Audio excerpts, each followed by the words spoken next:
Amém, queridos, graça e paz. Boa noite para todos.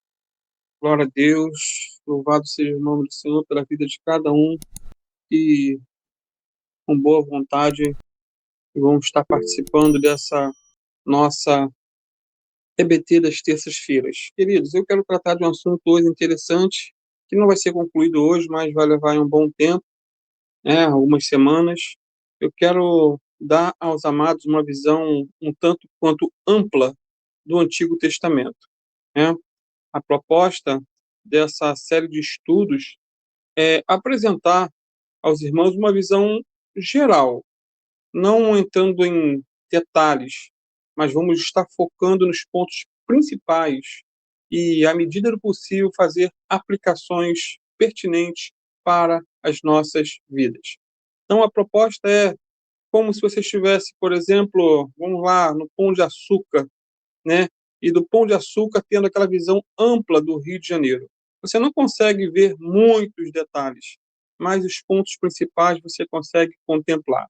Então, eu te convido, né, a não faltar nenhuma aula e, se precisar faltar por N motivos, você possa estar depois acompanhando, né, as aulas pelo YouTube, que, para a glória de Deus, têm sido gravadas. Então, repito, estaremos estudando o Antigo Testamento numa visão ampla e direta e, na medida do possível, fazendo aplicações para o nosso dia a dia. E tendo em mente que precisamos estudar sempre, né, o Antigo Testamento à luz do Novo Testamento. Sempre indo para o Novo. Antigo e novo. Então, nossa proposta é essa visão ampla, panorâmica do Antigo Testamento. Sendo assim, vejamos em primeiro lugar, queridos, a eternidade e a grandiosidade do nosso Deus Criador. E é isso que a Bíblia fala, da eternidade e grandiosidade. Gênesis 1:1, versículo talvez um dos mais conhecidos, né? Porque o primeiro versículo da Bíblia diz que no início criou Deus os céus e a terra. Ou seja, antes do início, só Deus, ou Deus Trino, Pai, Filho e Espírito Santo, existia. João, Evangelho de João 1, versículo 1 a 3, diz que no princípio era o Verbo, e o Verbo estava com Deus, e o Verbo era Deus. E o Verbo aqui, queridos, em João 1, 1 a 3, é Jesus, o eterno Filho de Deus. Ele estava no princípio com Deus. Todas as coisas foram feitas por intermédio dele, e sem ele, nada do que foi feito se fez. Portanto, Deus existe de eternidade a eternidade. Ele não teve princípio, não terá fim. Salmo 90, versículo 2 diz, bem interessante, o seguinte: antes que nascessem os montes, ou que tivesses formado a terra e o mundo, sim, de geração ou de eternidade a eternidade, tu és Deus.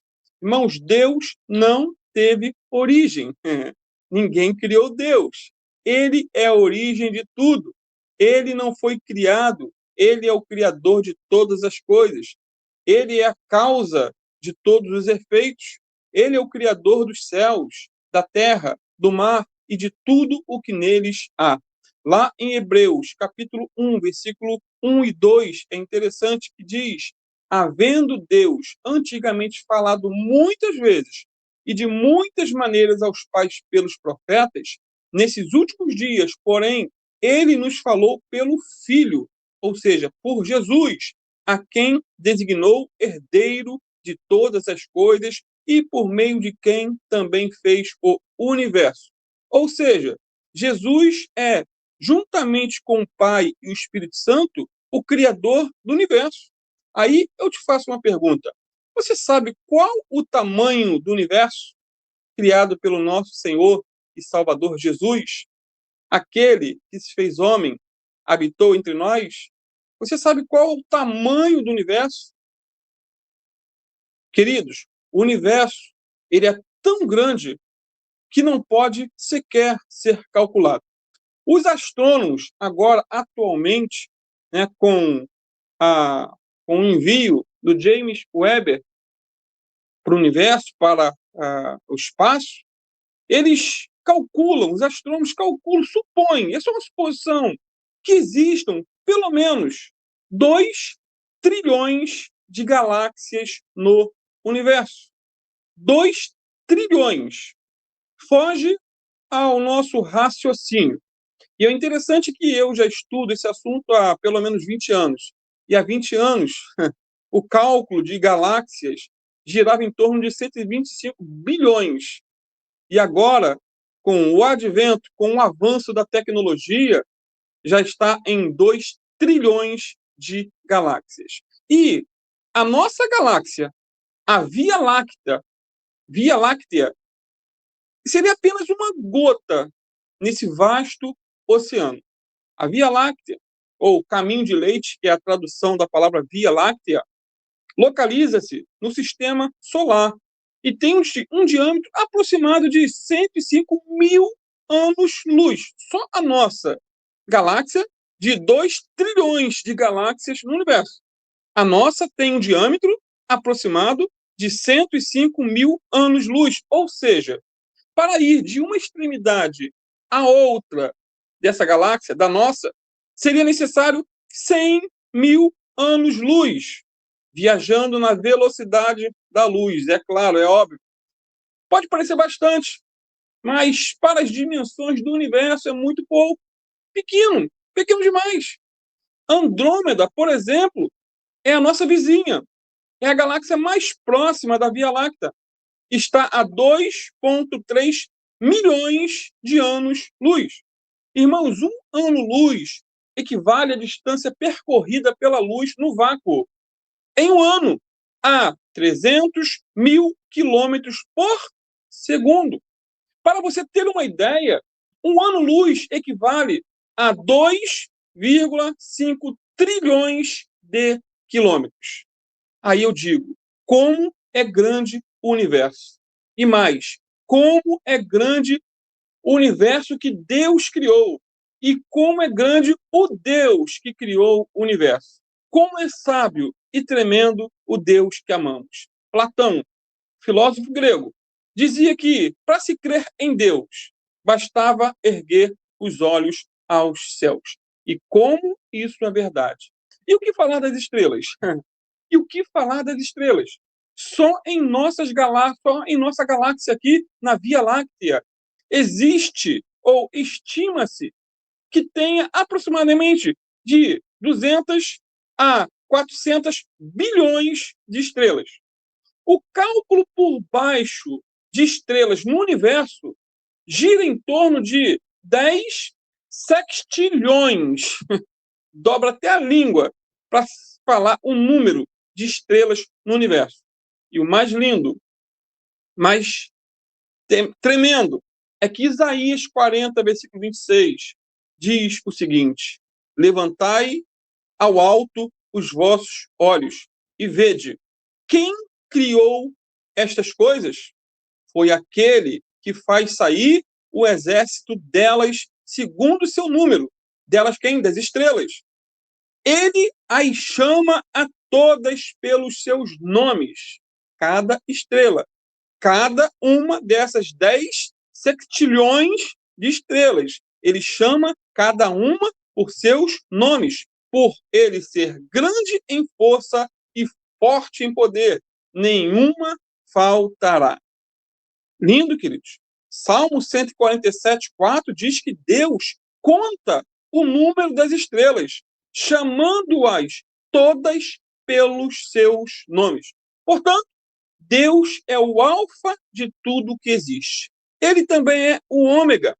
Dele, por meio dele e para ele são todas as coisas. Porque nele vivemos e nos movemos e existimos, como diz Atos 17:28.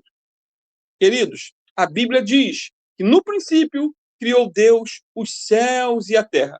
Se por um lado o universo é imenso, grandioso, estupendo, por outro lado, a terra é um simples grão de areia nesse vasto universo criado por Deus. Queridos, só aqui, em nosso planeta, existe vida. Só aqui existe água. Só aqui existe oxigênio. O planeta que habitamos é único no universo. E mais do que isso, ele é sustentado por Deus até os dias de hoje. Deus criou tudo perfeito, tudo. E até na criação existe aí uma ordem bem definida. Bem definida, quando você lê Gênesis 1. Vejamos a ordem em que tudo foi criado. Primeiro dia, luz. Segundo dia, atmosfera e água.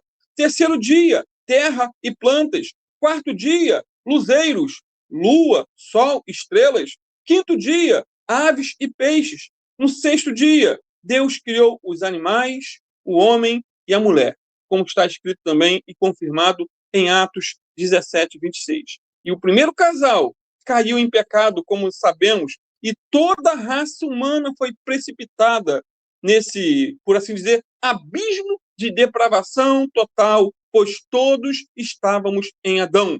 É por isso que Romanos 5, versículo 12, diz assim: portanto, assim como por um homem só entrou o pecado no mundo, e pelo pecado a morte, assim também a morte passou a todos os homens, porquanto todos pecaram. E no sétimo dia, diz a palavra, Deus descansou, dando aí ao homem o exemplo de trabalhar 6 dias e descansar no sétimo. E mais, queridos, quando vamos lendo a Bíblia, entendemos e descobrimos que Adão e Eva tiveram 2 filhos, lembram? Caim e Abel. Por inveja, Caim matou o seu irmão. Por quê? Porque ele era do maligno. Ele não nasceu do maligno. Ele não foi predestinado para ser do maligno. Ele fez escolhas erradas. Ele, em vez de imitar o seu irmão, né, ter o caráter do irmão, ele invejou o irmão e matou o irmão. E a oferta de Abel, ela foi apresentada pela fé, diz lá Hebreus 11, versículo 4. E é o mais interessante é que Abel foi morto por sua fé, por fazer o que era correto. E mais tarde, Adão e Eva tiveram outro filho chamado Sete. Daí começou a surgir uma descendência santa que se voltou para Deus, que passou a buscar e invocar o nome do Senhor. E um dos descendentes de Sete foi um homem chamado Enoque, um homem muito proeminente na Bíblia, um homem muito importante. A Bíblia não conta muito sobre ele, mas o que conta é o suficiente para nos servir de exemplo. Isso porque ele viveu numa sociedade incrivelmente perversa, fedorenta, podre, imunda, mas mesmo assim andou com Deus e Deus para si o tomou. Ele não viveu num período bom, ele não estava no paraíso como Adão e Eva. Não, queridos. Ele estava num período pré-diluviano, onde a maldade do homem aumentava dia após dia, a violência, a prostituição, a devassidão, a sujeira, a podridão. Ele é citado, Enoque, 3 vezes nas Escrituras. 3 vezes. A primeira é em Gênesis 5, versículo 21 a 24, quando diz que Enoque viveu 65 anos e gerou a Matusalém, o homem mais velho da história, 969 anos. Andou Enoque com Deus, depois que gerou a Matusalém, 300 anos, e gerou filhos e filhas. Todos os dias de Enoque foram 365 anos. Enoque andou com Deus e não apareceu mais, porquanto Deus o tomou para si.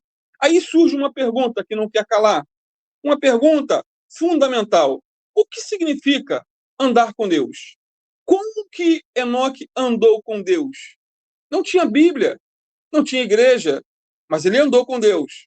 Queridos, andar com Deus é ter um relacionamento vivo, um companheirismo entre a pessoa e Deus.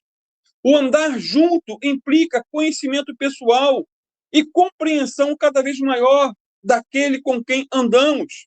Implica concordância de mente e coração.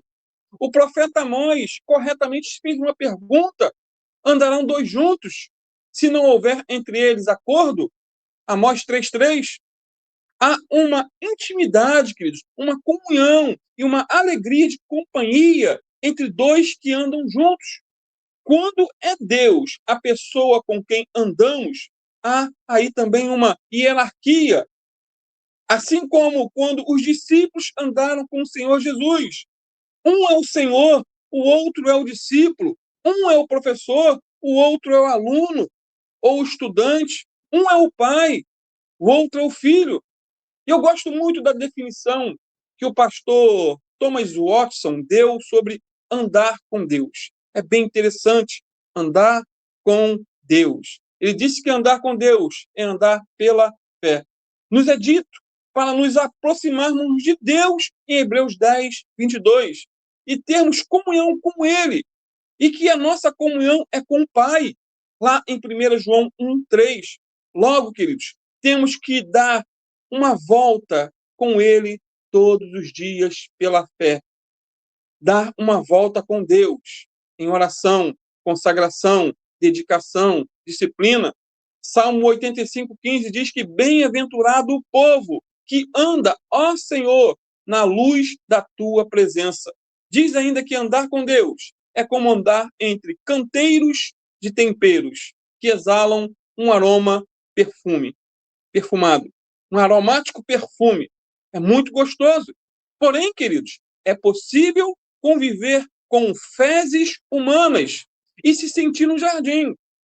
Parece forte a expressão, e eu repito, é possível conviver com fezes humanas, com podridão, com fedor, e se sentir no jardim.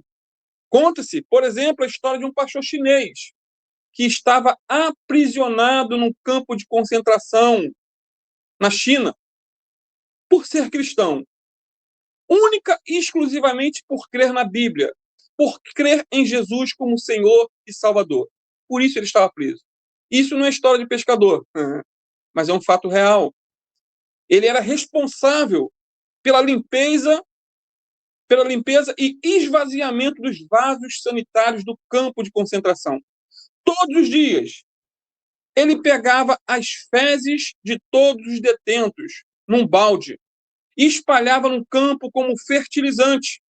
Essa era a função dele, diariamente.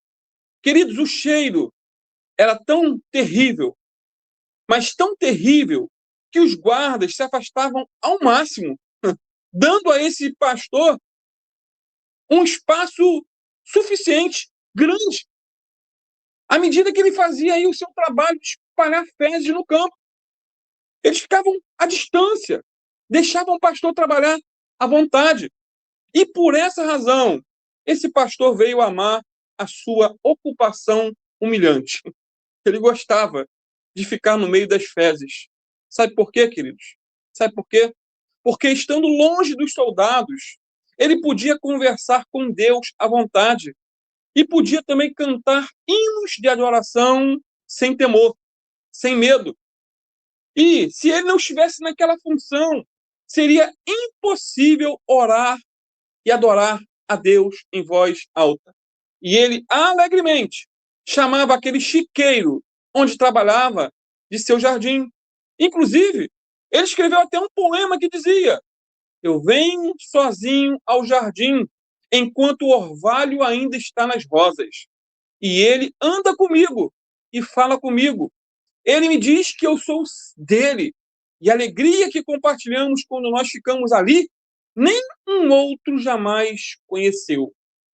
Nem um outro jamais conheceu. Queridos, isso é andar com Deus em meio ao esterco, ao chiqueiro, à podridão. Podemos dizer que foi nesse sentido que Enoque andou com Deus, no período pré-diluviano. Foi nesse sentido. Aquela geração estava estragada, podre, fedorenta. Mesmo assim, Enoque andou com Deus. Então, se ele andou, nós podemos andar. O mundo está indo de mal a pior. A pornografia, o assassinato, o adultério, a imoralidade, a devassidão, o aborto descriminalizado, uma coisa horrorosa, está dominando o mundo. As drogas. Queridos, há restaurantes já nos Estados Unidos que servem drogas na bandeja. O mundo está podre, mas mesmo assim, existem milhares e milhares de homens, mulheres, jovens e crianças que continuam andando com Deus, mesmo nesse mundo estragado pelo pecado. Já estou concluindo. Segunda referência em relação a Enoque é Hebreus 11:5, que diz que pela fé Enoque foi arrebatado para não experimentar a morte.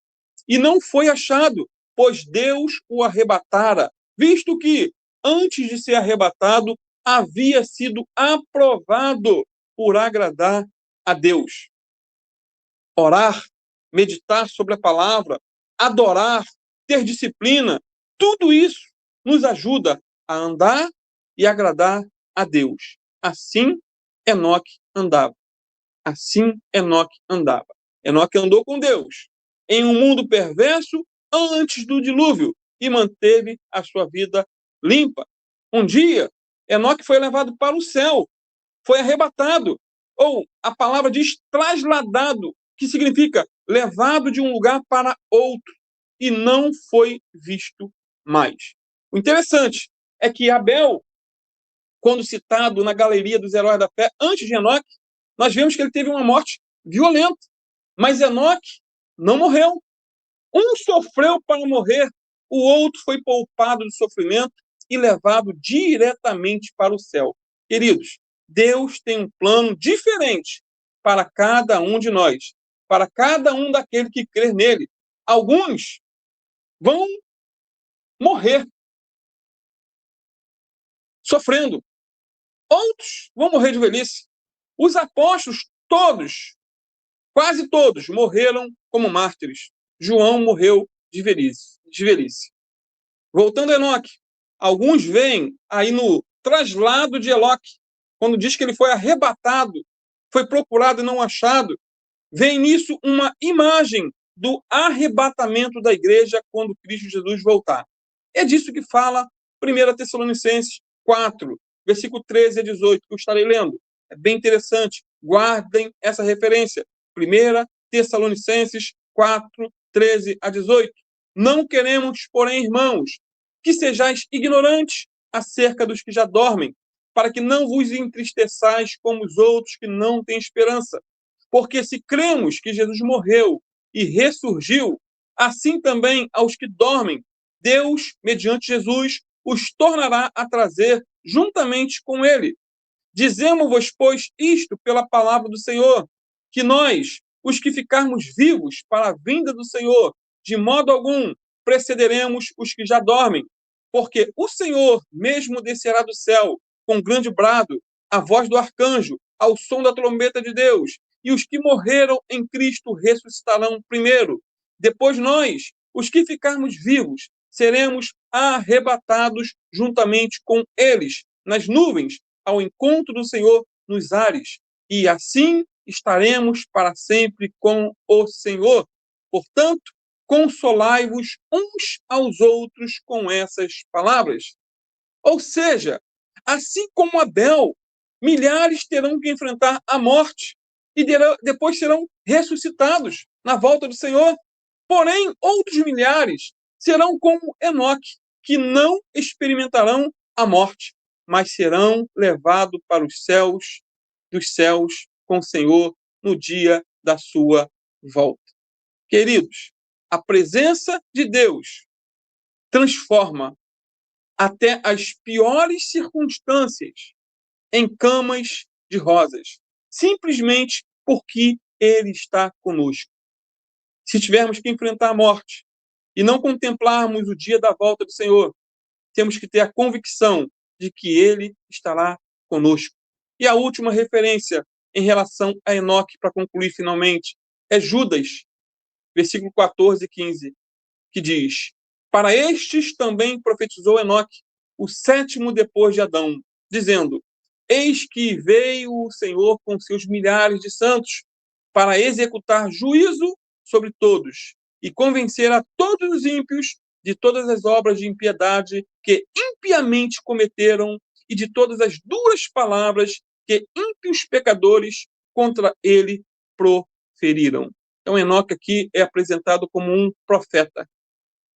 Mais do que um homem que andou com Deus, ele agora é um profeta que profetiza o destino daquele que vai viver em piedade, vai insistir em viver uma vida desagradável a Deus. Queridos, não queira estar nessa profecia de Enoque. Não. Queira estar vivendo como Enoque, que andou com Deus em meio a uma geração perversa, para a glória de Deus. Que o Senhor nos ajude, que sejamos luz do mundo e sal da terra, para a glória e honra do nome dele. Próxima semana estaremos falando um pouco sobre o dilúvio e o repovoamento da terra. Pai, obrigado, Senhor, por mais esse estudo. Precisamos da sua ministração em cada aula, Pai. Carecemos que o Senhor nos direcione com as informações, com todo o material necessário, com toda a aplicação pertinente, Senhor, para as nossas vidas. Ajuda-nos, Senhor, a viver para a tua glória nesse mundo de iniquidade, que não é pior nem melhor do que na época de Enoque. Talvez pior, Senhor. Ajuda-nos a ser luz nesse mundo e sal da terra para a glória do teu nome. Fica conosco, renova nossas forças e abençoa nossas vidas. Eu te peço em nome de Jesus.